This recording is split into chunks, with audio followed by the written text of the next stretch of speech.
नहीं हो रहे हैं, तो देवताओं के खाने के लिए भोजन ही नहीं मिल रहा है। देखो देखो, आपस में झगड़ा कर रहे हैं। मृत्यु है पादांत भ्रतिपति देखो, मंद मंदम मागरे। मृत्यु हमारे पैरों को चापने वाली भ्रति बनी हुई है। प्रश्नों के लोकपाला मम भय करता पाद रहने वालों मेरे भैसे भयभीत होकर के वह दिग्पाल, वह लोकपाल चरणों की धूलि के लिए वंदन करते हैं। मेरे हाथ में नवीन तलवार को देख करके देवपत्नी तथा नागपत्नियों के गर्भ गिर जाते हैं। आज हमने संसार को एक नक्शा बना रखा है। ये जमाना है एक नक्शा, जैसा चाहूं वैसा बना दूं। ये मेरे हाथों की है दस्तकारी, जिसको चाहूं उसको मिटा दूं। किसी को राजा, किसी को रैयत, किसी को बेसी बना के छोड़ा, किसी को सैदा, किसी को नगनी, किसी को दरदर रुला के छोड़ा। करके काबू में हर एक जर्रा वो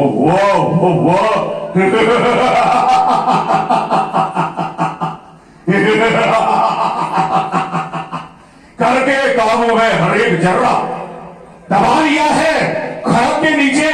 मैं अगर चाहूं तो पल भर में कर दूं जमीन को ऊपर, फलक को नीचे। लेकिन धिक्कार है हमारे लिए, हमारे बल तथा पराक्रम के लिए। हम इतने शक्तिशाली होने पर भी अपने शत्रु को नहीं पकड़ पाए। देवताओं ने कहा था कि देवकी का स्तंभ लाल होगा और कंस का काल होगा। उसे पकड़ने के लिए हमने क्या नहीं किया, देवकी और वसुदेव को कारागार में डाल दिया। 7 ताले लगाए, 10,000 सैनिक पहरे पर लगाए, फिर भी वह हमारा शत्रु। अब रात्रि के समय, जिस समय मंद मंद वर्षा पड़ रही थी, हमारे 10,000 सैनिकों की आंखों में धूल झोंक करके कहीं ब्रज में जा करके छुप गया है। लेकिन आश्चर्य की बात है, भूगीर जेल ताला न खुला, फिर भी वह दुश्मन निकल गया। ये 10-10 हजार बलशाली थे, इनमें से भी बेदम खूब संभल करके चला। फिर भी हाथों में बच गया। क्या खोटे भाग्य हमारे थे जो उल्टा पासा पलट गया। क्या नहीं किया हमने, बहुत सुरक्षा व्यवस्था बढ़ाई, लेकिन वह हमारा शत्रु ब्रज में जाकर के भाग गया। लेकिन यह निश्चय है कि उसने जन्म हमारी कारागार में ही लिया, क्योंकि देवी ने कहा था कि कंस तू मुझे क्या मारेगा, तेरे मारने वाला ब्रजमंडल में प्रकट हो गया है। ब्रजमंडल कोई छोटा गांव नहीं, 84 कोस के क्षेत्र में फैला हुआ विशाल ब्रजमंडल। उसमें यह पता लगाना कि हमारा शत्रु किस स्थान पर है, कहां उसने अपना ठिकाना बनाया है, यह हमारे लिए बहुत ही कठिन हो गया है। लेकिन असंभव ही उद्भव, हम उसका पता लगाएंगे और पता लगा करके उसे मारेंगे। बोलो वीरो बोलो, हमें इस समय क्या करना चाहिए, किस प्रकार उसका पता लगाया जाए। सरकार, आप कहते हो कि आपका काल ब्रज में आ गया है, उसका पता लगाना है। मैं कहता हूं पता लगाना बेकार है। जब वो आपका काल है ही तो आप उसका पता क्यों लगाते हो? एक दिन वही आपका पता लगा लेगा। ठीक ही तो कह रहे हो। क्या कह रहे हो? वह हमारा पता लगाएगा और पता लगा करके वह हमें मारेगा। फिर आप लगा बाड़ी को, वह हमारा पता नहीं लगाएगा, हम उसका पता लगाएंगे और उसे मारेंगे। बताओ कैसे पता लगाया जाए? सरकार, आकाशवाणी ने कहा कि आपका शत्रु ब्रज में जन्म लेकर आया है। ब्रज कोई बहुत बड़ा नहीं है, 84 कोस के बीच में बसा है। 3 तरफ यमुना नदी बहती है, जंगल ज्यादा है। उसमें यदि आपका शत्रु है तो उसे ढूंढने का उपाय हम आपको बताते हैं। बताओ। हम सोने के मंत्र सुन लीजिए, धर्म कार्य कछु होन नहीं। सरकार एवं चेतरहि भोजेन्द्र प्रोग्राम और जादिषु आनिर्दशान निर्दाश्य हनिष्यामोद वैशिषूण।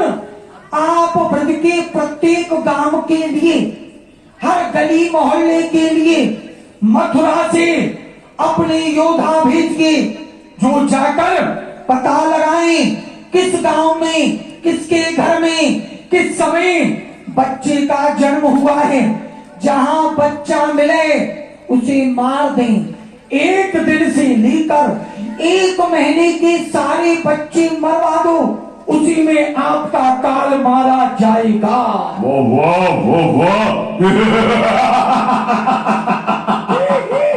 बात अच्छे, लेकिन किस विधि से, किस प्रकार बच्चों को मारा जाए?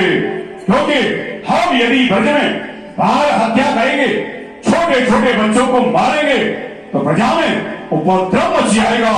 ऐसा कोई उपाय होना चाहिए कि किसी को पता न चले कि राजा कंस ने बच्चों को मरवा दिया और सारे बच्चे मारे जाएं। सरकार, योद्धा भेजने से काम नहीं चलेगा। तो योद्धा जाएगा तो सब लोग देखेंगे क्यों आया है। और दूसरी बात, जहां बच्चे का जन्म होता है उस प्रसूतिका गृह में पुरुष को कोई घुसने नहीं देगा। हाँ, योद्धा मत भेजिए, योधनी भेजिए, अर्थात वीरांगना। हाँ, ऐसी हमारी मथुरापुरी में वीरांगना कौन है जो कि ब्रज में जाए और ब्रज में जाकर के हमारे शत्रु का पता लगाए और उसे मार डाले? बोलो, और है वह? किसे भेजे? उसे भेजे? ना ना ना ना, वो बेकार है, वो क्या कर पाएगी? वो है, वो मार सकती है, पर वो केवल जबान से मार सकती है, हाथ पैर से नहीं मार सकती। एक है सरकार जिसमें 1000 हाथियों की ताकत है, आकाश मार्ग से चलती है, मारण, उच्चाटन, वशीकरण, तंत्र, मंत्र, यंत्र सारी विधाओं में पारंगत है। कौन है? उसका नाम क्या है? बकासुर की बहन बकी, पूतना। हमारी बहन पूतना। हाँ। वो बहुत अच्छे। पूतना एक भयानक राक्षसी है, विशालकाय है, क्योंकि हमें वह बात याद आ रही थी जिस समय हम दिग्विजय करने के लिए निकले थे, तो हमने बहुत से योद्धाओं को परास्त किया, हरा करके अपना सेवक बनाया। उसी समय बकासुर नामक दैत्य हमें मार्ग में मिला। वह विशालकाय बकासुर, हमने उससे युद्ध किया, उसे भी परास्त किया। बकासुर की बहन यह बकी अर्थात पूतना भी हमारे सामने भुजा उठा करके खड़ी हो गई, कहने लगी कि कंस, तुमने मेरे भाई बकासुर को हराया, मुझसे युद्ध करो, इस प्रकार तुम जीत करके यहां से नहीं जा सकते। मैंने कहा कि मैं तुमसे युद्ध नहीं कर सकता, तुम स्त्री हो, मैं सच्चा वीर हूं। हाँ, मैं तुम्हें एक उपाय बताता हूं, इस कारण को लेकर के तुम्हारी विजय भी हो जाएगी, तुम अपने आप को हारा हुआ भी नहीं मारोगी। उसने कहा कि ऐसा कौन सा उपाय है? मैंने कहा कि मैं तुम्हें अपनी धर्म की बहन बनाता हूं और बकासुर को अपना भाई बनाता हूं। बकासुरो श्यामे भ्राता तुझमेव भगरी भवेत्, मैं तुम्हें बहन बनाता हूं। और उसने स्वीकार कर लिया। मैं उसे सत्सम्मान अपने मथुरा राष्ट्र में लेकर गया और उसे बहन बनाया। आज वह पूतना हमारा कार्य पूरा करेगी। बुलाऊं? बुलाओ। अभी नहीं, क्यों? पहले मुझे घर जाने दो, तब बुआ पूतना को बुलाना। घर क्यों जा रहे हो? वो क्या है, वो हर समय भूखी रहती है, मेरे पेट को रसगुल्ला समझ के खाने को दौड़ती है, मेरे पीछे पड़ जाएगी। हम यहाँ हैं तो वह तुम्हें नहीं खाएगी। अच्छा, बुलाओ। सूचना प्रसारण मंत्री भुआ जी को बुलाओ। बुआ पूतना, जहां भी हो शीघ्र ही दरबार में हाजिर हो। महाराज बुआ, जल्दी आओ, बने हैं पुआ, खाने की सुन के आएगी।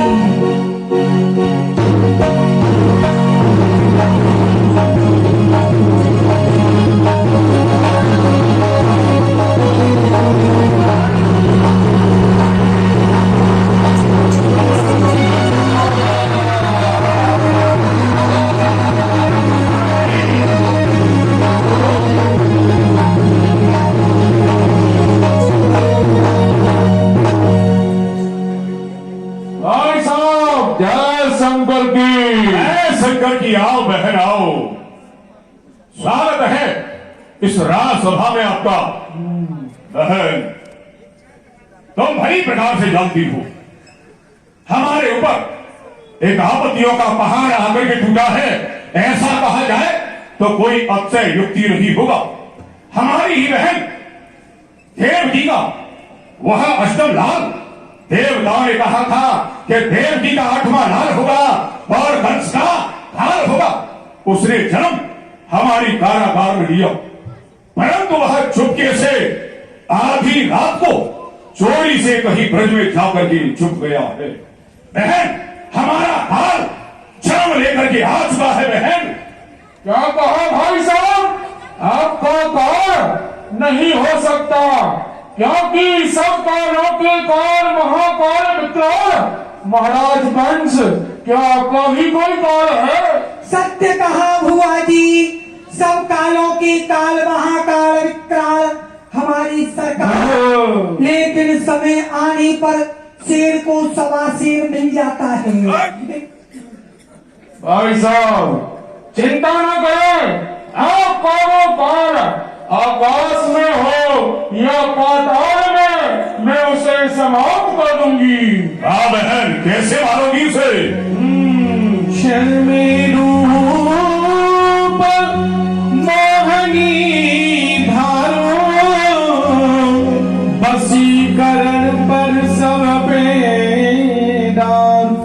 भाई साहब, आपने बताया आपका काल ब्रज में हो रहा है, तो मैं यहाँ से ब्रज के लिए सुंदर मोहनी रूप बना करके जाऊंगी और सब ब्रजवासियों को अपने बस में कर लूंगी। भुआ जी, आप सुंदर बनकर जाएंगी? बहुत सुंदर। इससे भी ज्यादा?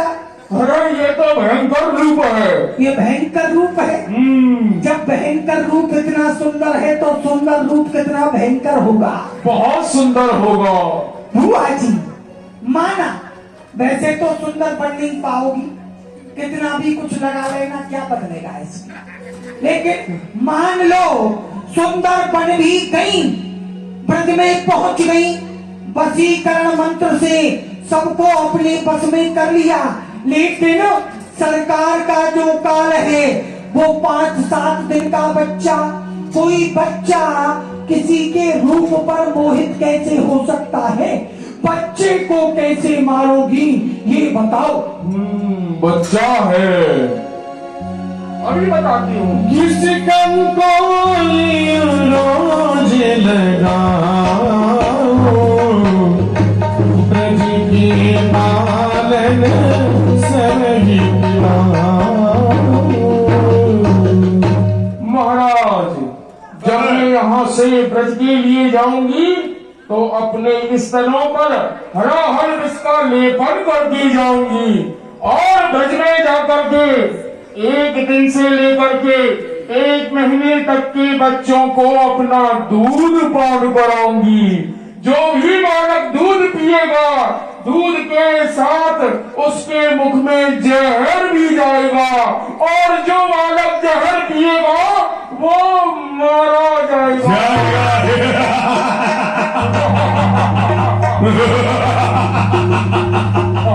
वाह बहन, देखा हमारी बहन राक्षसी होने पर उस बच्चे का भक्षण नहीं करेगी, ना ही उसे तलवार से मारेगी, उसे दूध पिला करके मारेगी। बिल्कुल, अब पक्का भरोसा हो गया, बुआ जाएगी तो मर के ही आएगी। मार के आएगी मामा। तो मैं जाऊं अब? हाँ, जाओ। बस सरकार, अब समझ लो काम हो गया। कल बच्चा मर जाएगा, परसों बुआ आ जाएगी, आप तो लड्डू बटने दो। क्यों? काल मर जाएगा ना। कुछ नहीं, जब तक यह मार करके नहीं आती है तब तक हमारे हृदय को शांति नहीं मिलेगी। पूतना को भेज दिया और पूतना ने कहा कि मैं अपने स्तनों से जहर का लेपन करके जाऊंगी।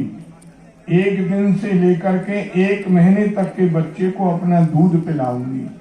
जो बच्चा दूध पिएगा जहर उसके मुख में जाएगा, बच्चा मर जाएगा।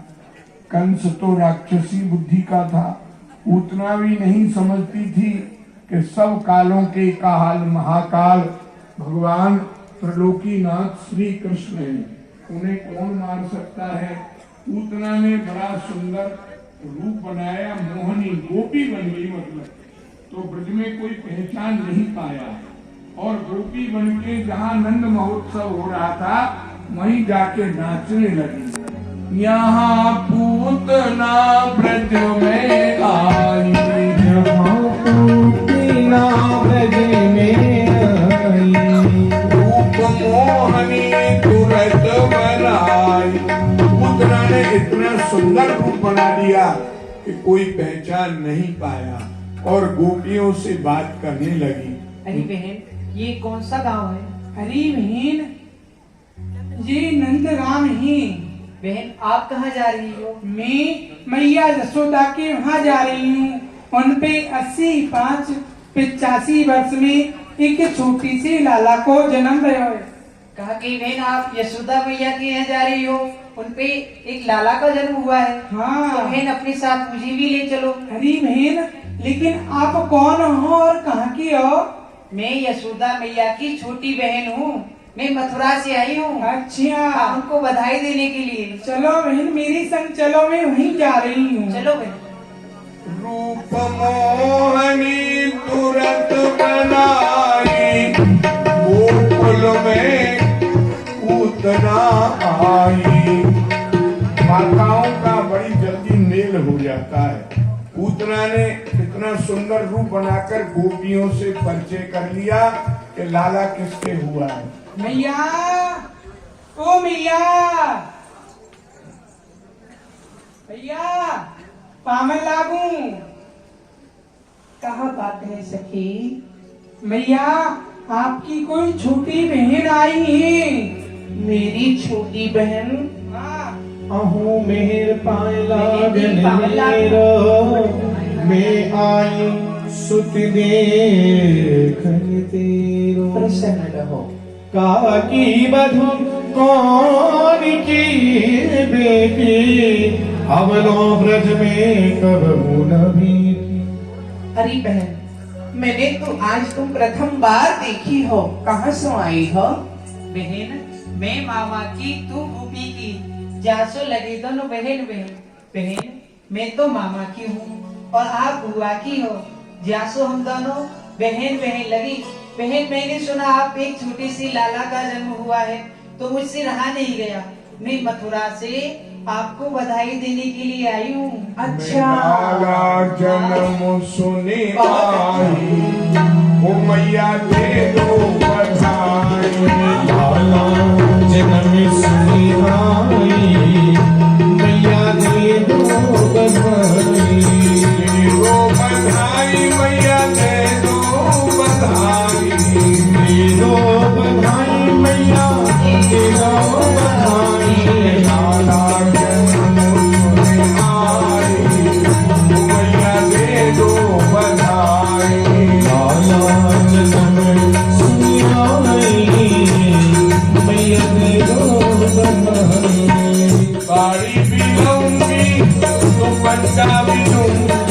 सारी मिलूंगी तो सच्चाई सिलाई मैया दे दो बधाई आला जन्म सुनी आई मैया दे दो बधाई। पूतना ने गा करके नाच करके सब ब्रजवासियों को मोहित कर लिया। अरे हमारी मैया की बहन आई है। और लाला का जन्म सुन के ये कोई नहीं जान पाया कि ये राक्षसी है, कृष्ण को मारने के लिए आई है। सबने उसका बहुत स्वागत किया। बहन तुम्हारो स्वागत है।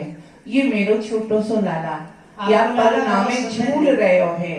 तू मेरी लाला को झुला लीजो बहन और खिला लियो। ये रोवे ना और मैं घर को कछु काम काज कर लूं। हाँ हाँ बहन।